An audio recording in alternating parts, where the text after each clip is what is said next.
Thank you, Madam Deputy Speaker. I rise to speak in support of Lord's Amendments 1 and 2. The Tory Government's abandonment of the link between earnings and pension, the smashing of the triple lock manifesto commitment is truly disgraceful. We are told this is necessary because this year's earnings measure is, and I quote, skewed and distorted. Well, Madam Deputy Speaker, there are many things swirling around Westminster that are skewed and distorted, but the triple lock is not one of them.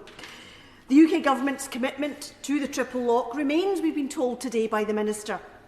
But he will understand that that is met with widespread scepticism because today he is here in order to tell us why the breaking of the triple lock must proceed.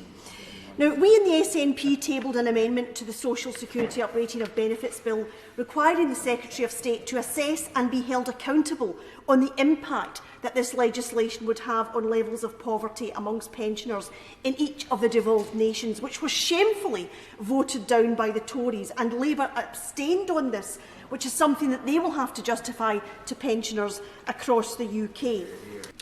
Of course, pensioners across the UK, and certainly in Scotland, have been watching carefully and will not easily forgive this betrayal. This government has not listened to pensioners, and it has not listened to people in this House, members in this House who have defended the triple lock. And I doubt it will listen to the Lords either, but I sincerely hope that the Minister will prove me wrong. We've been told today by the member of North Norfolk that breaking the triple lock would be, and I quote, reckless with taxpayers' money. But I find that actually insulting and wrong-headed, as will many of my constituents in North Ayrshire and Arran, because what we've heard, it shows that this fiscal restraint that we are told is necessary is being balanced on the back of pensioners, such as those in my constituency of North Ayrshire and Arran. And we've heard from the member for Glasgow East about how money can always be found, and we only have to look at the DUP deal to say that. Money can be found when it is considered necessary. Politics is about choices, and choosing to break promises, hard commitments made to pensioners about the triple lock are being broken. And we are watching, and our constituents are watching, and they do not approve.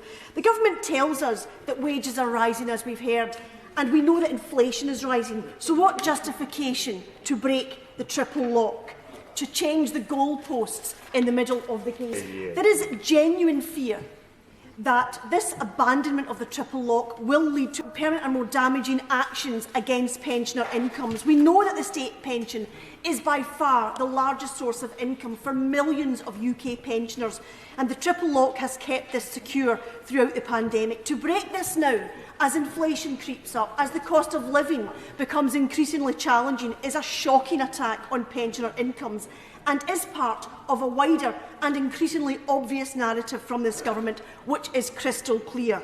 Because we have the evidence. We know that women born in the 1950s had their pension age increased with little or no notice. We have seen unacceptable state pension payment delayed for new retirees, causing genuine financial hardship and suffering.